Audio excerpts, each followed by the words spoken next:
مرحبا يا جماعة، معكم نزير. رجعت لكم اليوم بفيديو جديد. بفيديو اليوم راح نلعب بلعبة دومينيشن، بس هالمرة بسلسلة جديدة. هاي أول سلسلة باللعبة، يعني أول سلسلة أنا أسويها تبع هاي اللعبة. السلسلة هاي إنه اسمها حروب رمضانية، حنلعب فيها بكل الدول العربية خلال شهر رمضان. ويعني هي ما راح أكون أنا مخطط بدي ألعب، لا، هي مجموعة ورق مكتوب فيها الدول العربية، وأنا بسحب ورقة وأنا بغمض عيوني، بخربطهم وبسحب ورقة وأنا بغمض عيوني، وبشوف الدولة اللي بدي ألعب فيها، وبحاول أسيطر فيها على الشرق الأوسط أو العالم كامل يعني. وبسم الله خلينا نبلش. مغمض عيوني.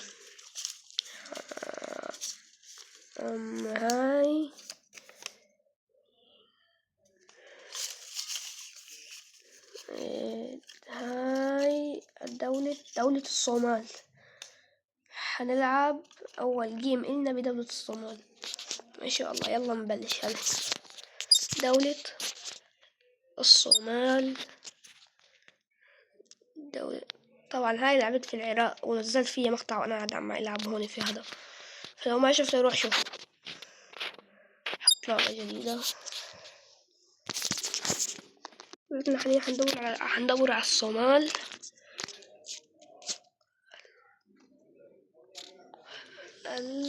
الصور.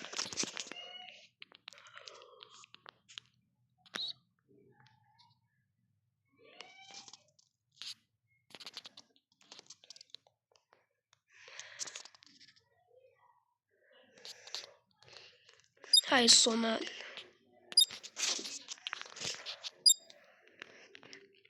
طبعا دولة الصومال ما كانت هيك، بل هي كانت دولة كبيرة، يعني كانت تشمل هذا الجزء اللي هو اسمه الصومالي لاند، وجيبوتي، وجزء من إثيوبيا، وجزء من كينيا. بس كانت هي مستعمرة بريطانية. هذا الجزء كان تحت الاستعمار البريطاني. هذا الجزء كان تحت الاستعمار البريطاني، وهذا كان إيطالي، وهذا كان فرنسي. فبعدين استقلت جزء من الصومال، وهذا جزء من الصومال.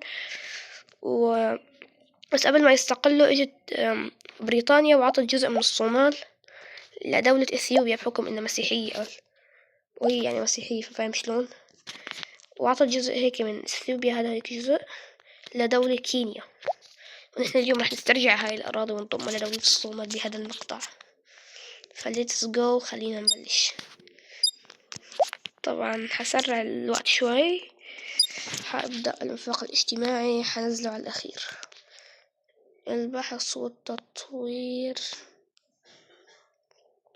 خليهم كويسين. البحث والتطوير. الإنفاق العسكري هيك عشان بنحارب دول قوية.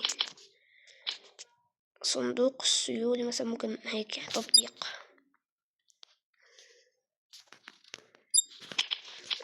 بعدين نجند مثلا، هذا خليه على الأخير، وهاي خليه على 50%. بعدين بنطور الباقي إن شاء الله. بهذا الفيديو حيصير عنا قنابل نووية.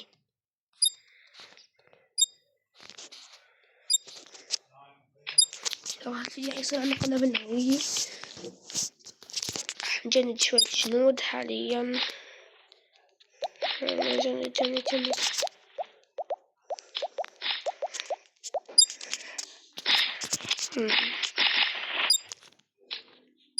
طبعا أول شيء حنسويه هو في الولايات المتحدة احتلت للأسف.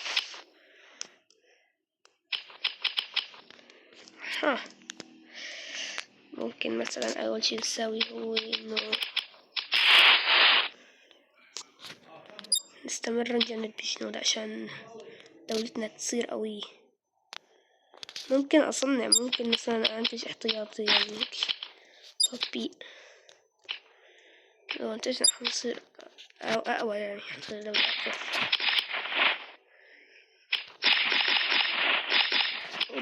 نحن بنصير كتير أشياء.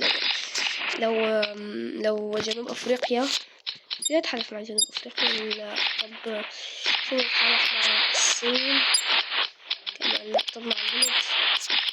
طب مثلا أي دولة يا زلمة، أي دولة. أمريكا عم تغزو إيران، فيني أحتاج معها إيران. عندها قوات إيرانية كتير ضعيفة، يعني الصراحة يعني كتير ضعيفة قوات إيران. ممكن يعني احتل مع ايران. انا ممكن ابعت جزء من الجيش اقول له احتل دولة ايران مثلا، يعني هيك.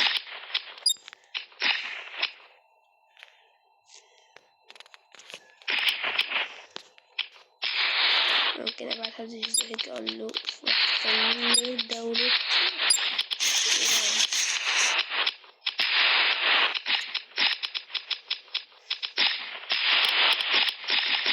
احتل دولة ايران. او والله بدأنا نحتل هذا الجزء، اجزاء من ايران. كمان عشان جنود عبين ما يحتلها.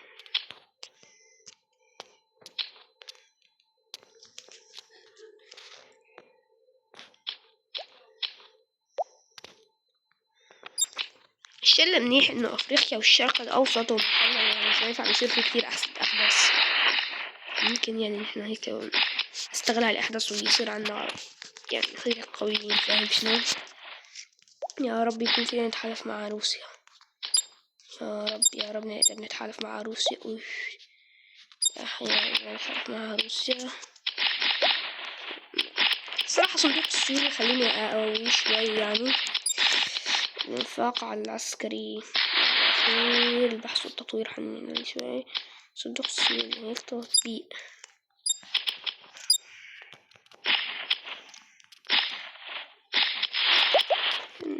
جنود ما على فلوس لأنه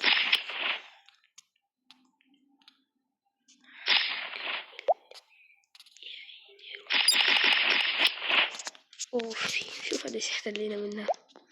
ما راح أكمل عليها، ما راح أحتل كمان أراضي. خلي مثلا البرتغال، نتحالف مع البرتغال على ما أعتقد. لا،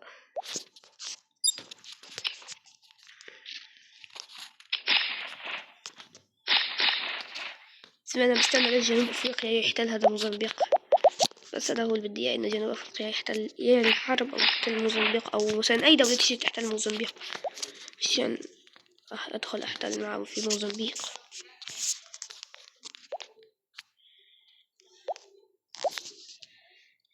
إيران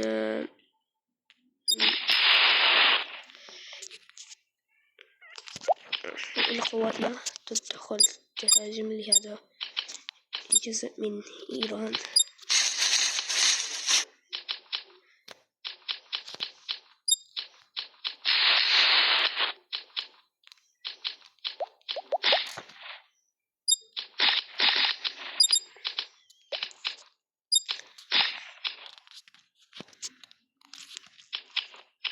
أوبا، في كتير دول لما تحتل مصر. فينا أهاجم معه على مصر، بس مشكلة إن علاقاتي راح تتضرر كتير بالدول العربية، بس عادي مش مشكلة. يا رب يا رب يكون فينا نتحالف مع لا عادي إذا فينا نهجم. فينا نهجم على السعودية. نهجم على السعودية يا زلمة. فرنسا عم تحتل السعودية، يعني احتلها. هاجم للأسف، راح احتل السعودية للأسف. ممكن يعني ما راح يعني الحرب عليه، بس على ما أعتقد أوكي نص الدول عملت الحرب عليه كلها.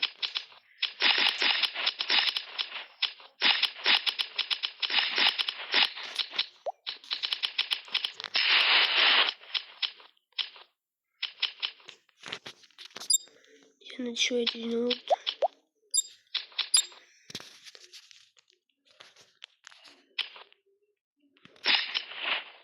والله تنزانيا عم تحتل. حنبعت الجيش الصغير اللي يفوت لي على كينيا. كينيا ما عندها ولا قوات. هجم على كينيا.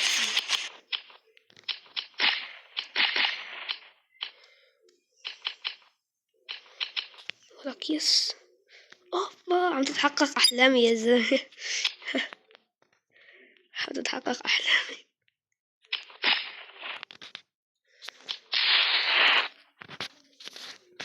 راح احتلت لي موزمبيق، بس لسه لا. بعدين بنحتل موزمبيق لسه، لأنه لساته قوي نسبيا.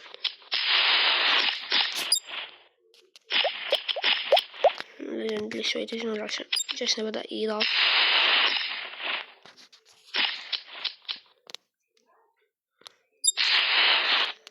حنقول لجيشنا نستغنى عن الزنبيق. اوبا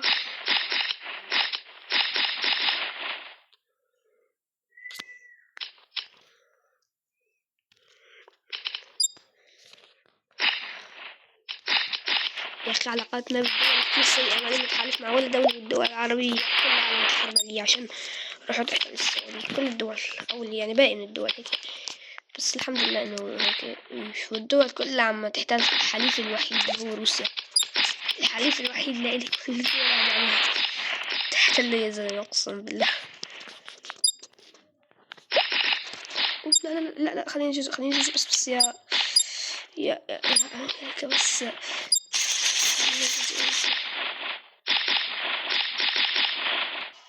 خلينا جزء أمريكا نحتل في تنزانيا. حنقول الجيش على تنزانيا. خلينا الجيش تبعنا نحتل منه. أوبا خلينا نحتل جنوب أفريقيا. نحتل جنوب أفريقيا.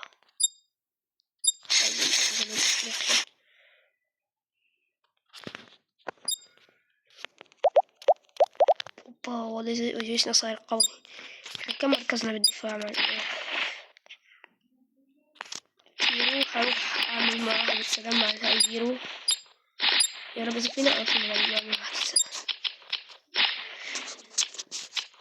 أنا بس بدي أتحالف مع جنوب أفريقيا. حاليا عم أحمد ربي إنه أنا ما تحالفت معه. كان طلع مع احتلال يا زلمة.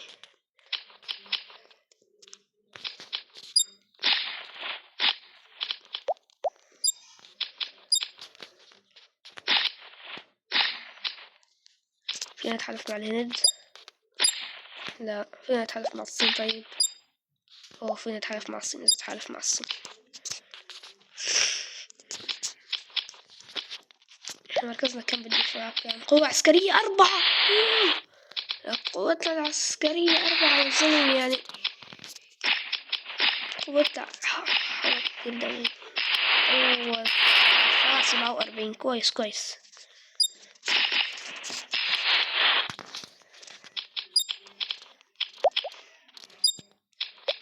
نطور اللي ممكن نطور مثلا. اوبا طور لي اياها 20% هاي. وهذا فينا نطورها؟ ما فينا نطورها للأسف. يا أخي روسيا عم تهاجم من كل مكان. ما فيني أهاجم على روسيا يعني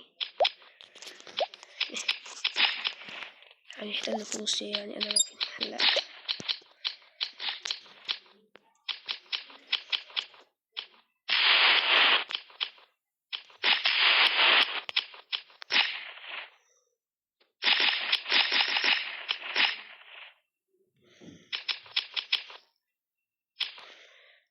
نعمل مع التحالف مع إندونيسيا.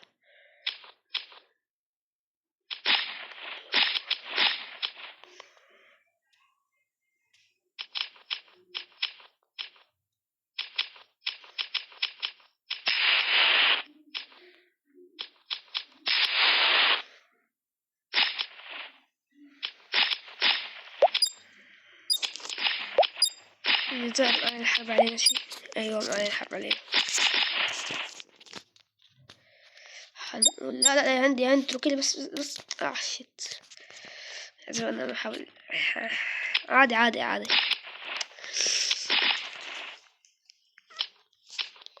بس هذا يهجم على نيجيريا. بس أي دولة تهجم على نيجيريا؟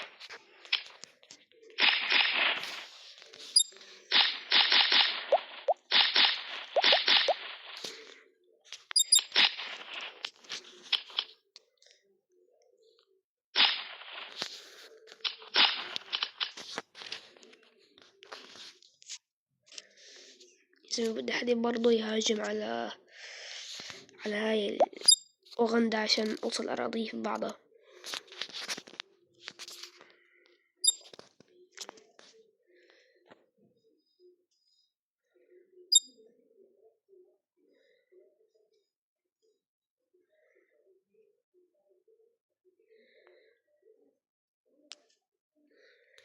ما في مشكلة.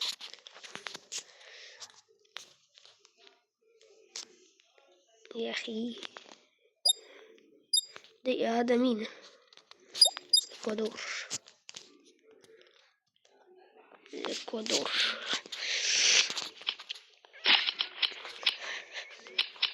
بدي يهاجم مع باكستان، حاحتل مع باكستان، لازم بس عليه يهاجم.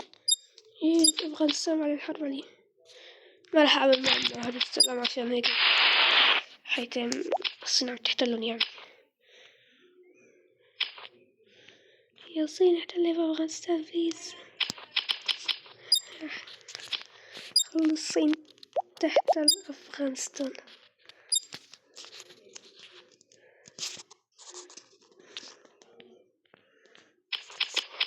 والله أفغانستان أقوى من الصين. شلون؟ الصين كم الصين قوة الدفاع 41، قوة عسكرية 1. أوبا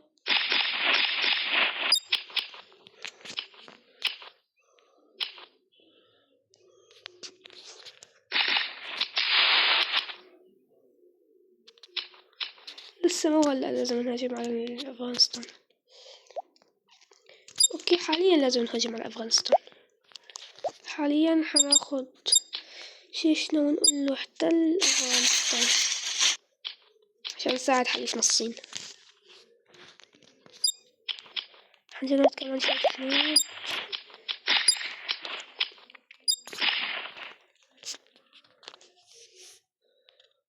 اوبا يا ريت لو هجموا على يا ريت لو هجمت أمريكا على اثيوبيا كنت هجمتنا، خلت اثيوبيا أو جزء يعني من اثيوبيا.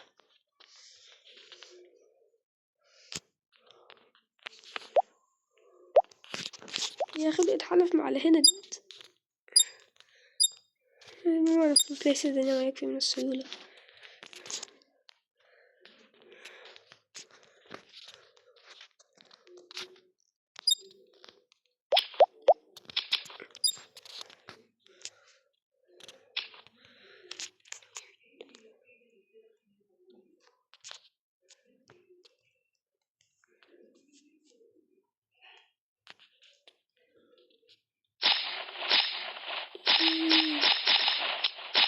البرازيل قاعدة ياكل دول، هذه قاعدة عم تحتل شي. ممكن نحتل مونرو، نحتل البرازيل. بس يا رب يكون إلى الساحل، يا رب يا رب يا رب يا رب, يا رب. أوبا أول مستعمرة إلنا على أمريكا الجنوبية.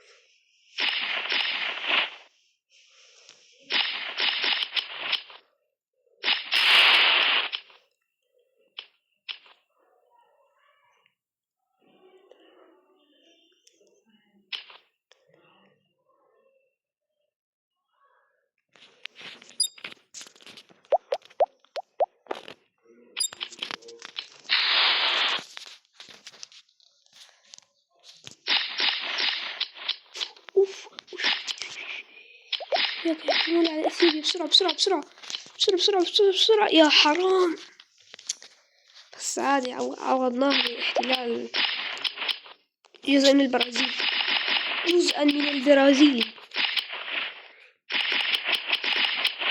ليش عم بحكي بالفصحى يا زلمة؟ علينا الآن أن نحتل نيجيريا. هل يمكنني أن أحتل نيجيريا؟ نيجيريا من أساس يعني ممكن نقول بالفصحى نيجيريا لا، بس بالفصحى نيجيريا.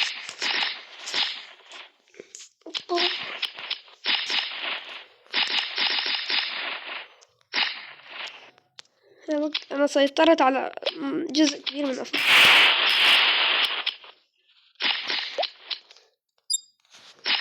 تشاد ما عنده قوات العسكر، احتلال لو يعني باقي جزء من تشاد ممكن.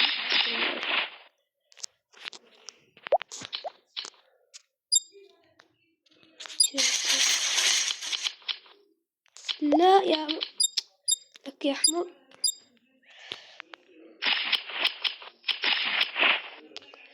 باقي زي ما بيكون خلص فيديو اليوم. لو عجبك الفيديو حط لايك، اشترك بالقناة، وسلام.